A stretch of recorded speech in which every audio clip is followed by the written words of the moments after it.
Raider Nation, things are getting heated in Las Vegas. Chip Kelly and Geno Smith just aren't speaking the same language, and that's creating a split inside the locker room. Meanwhile, a controversial trade left a massive hole in the offense, and no one seems to know who's going to fill it. There's a rookie being called out in public, and the defense is out there fighting for its pride and for the fans. And in the final story, a powerful message from one of Las Vegas's own stars hit every fan right in the heart. Stick around because what he said gives you chills. But before we dive into every detail of this wild week, let me tell you something real quick. Hit that subscribe button. It's free, it helps the channel grow, and it keeps this silver and black talk alive every single day. Smash that like too, because that's how YouTube shows this video to more members of Raider Nation out there. And drop your thoughts in the comments. This space belongs to every single fan who bleeds silver and black. To be honest with you guys, the fan base is running out of patience. Chip Kelly and Geno Smith look like they're playing two different sports right now. One keeps talking about adapting to the opponent, the other wants to play his own game, and the offense is paying the price. In the last game, we saw what happens when they actually stick with 12 personnel. Bowers and Mayer went off. 127 yards, 3 touchdowns, and the offense looked alive for the first time all season. Even in defeat, it was their best offensive performance yet. And you know why? Because the ball finally went to their best players. Simple as that. But then Kelly goes and says, it depends on the opponent. Like it's all situational. Come on, man. Raider Nation wants aggression, not excuses. Geno made it clear, you gotta use your best guys, man. And he's right. The dude feels the rhythm of the game. He knows when this offense is cooking. Bowers and Mayer are the guys who can change everything. And if Kelly doesn't see that, he's going to lose that locker room fast. After the Jakobi Meyers trade, the path is obvious. 2 tight ends on the field, controlling the clock, setting the tone, forcing defenses to adjust. That's the Raider way. But Kelly still doesn't seem to get the DNA of this team. This is Las Vegas, man. It's blood, sweat, and attitude. Raider Nation wants identity, and honestly, if he keeps switching up the scheme every week, it's going to catch up to him. Geno's message was subtle, but it was clear. Let's see if Kelly listens. Comment if you agree, because what's coming next is the real shakeup in the offense after Meyers' departure. The Jakobi Meyers trade is still echoing through Las Vegas, and to be honest, a lot of fans don't get what Kelly's trying to do. He says there's no such thing as a WR1, WR2, or WR3, that it's all about who catches the ball and runs toward the end zone the fastest. Sounds nice in theory, but in practice, someone's got to be the guy. Meyers wasn't a superstar, but he was reliable. He knew how to find space, fight for tough yards, and move the chains. Now, Kelly's trying to reinvent the wheel every week, and it looks more confusing than creative. He calls it a chess match, all about matchups. Fine. But while he's playing chess, the season's slipping away. Raider Nation wants results, not a science project, and yeah, losing Meyers hurt. Trey Tucker's got talent, but he's still raw. The rest of the receiver room hasn't earned trust. Without Jakobi, this offense lost its identity. Geno Smith needs a dependable target, someone he knows will be in the right spot when the pocket collapses. Right now, he looks like a pilot flying blind. If Kelly's plan is to turn Bowers into a disguised WR1, fine, that could work. The kid's a beast. But this everyone's equal talk doesn't work in football. There's always someone who wins the game, and right now, the Raiders need that guy to step up. To me, Kelly's no labels speech just sounds like a man still searching for answers. But time's running out, and the fans see it.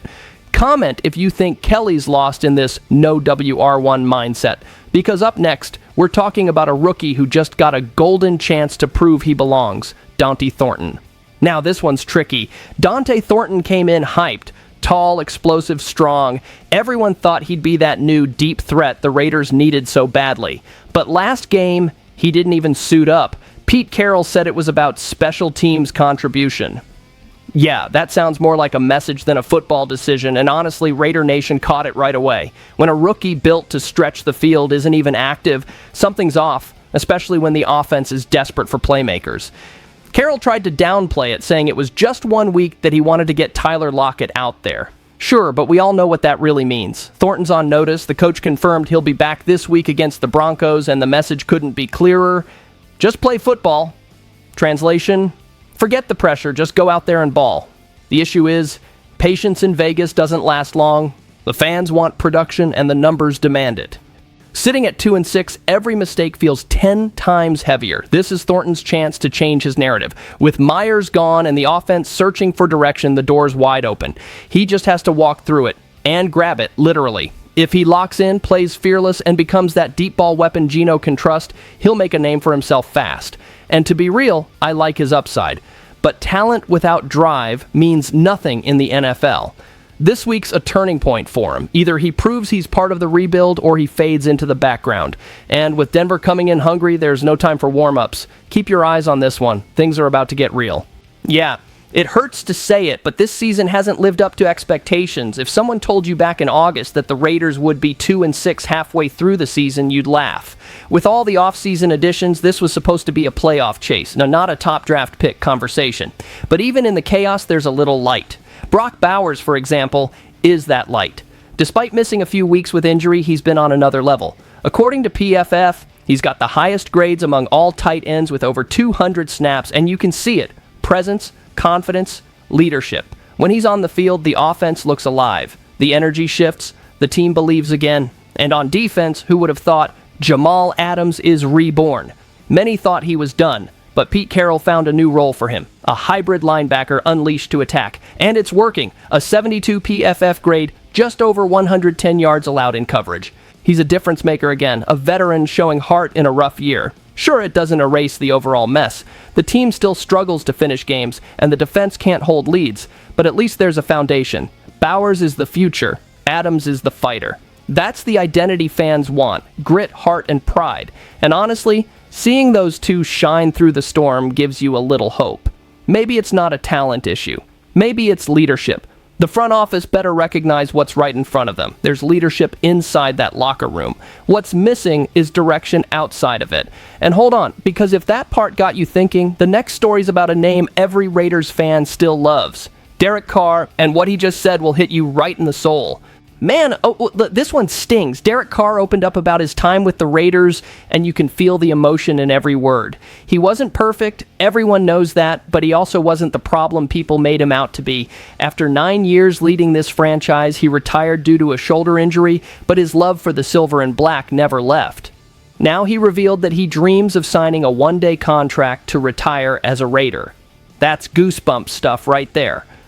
On the Homegrown podcast, Carr said, "I'd love to sign a one-day contract with the Raiders. I just don't know how that works with my deal with the Saints, but I want to."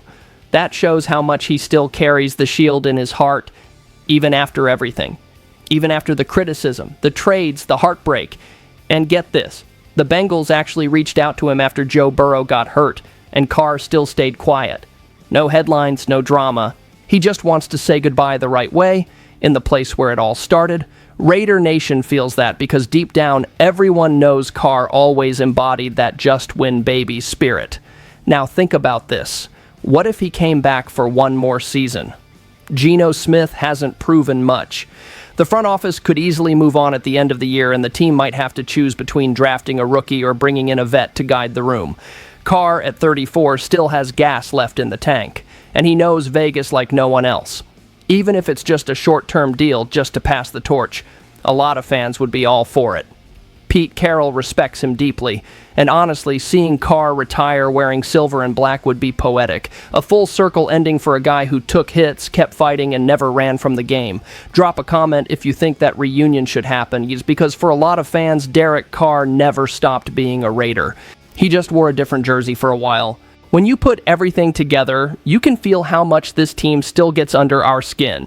Chip Kelly and Geno Smith need to get on the same page fast, or this internal divide could tank the season.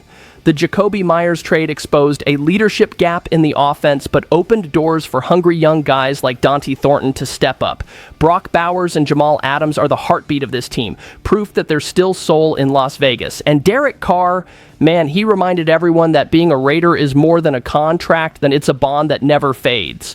In the end, that's the curse and the beauty of Raider Nation, living every week between hope and heartbreak, past and future. But that's what makes this fan base legendary.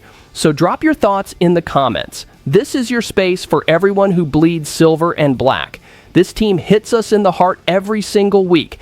And just when you think you've seen it all, something new happens. Stick around for the next one. Just win, baby.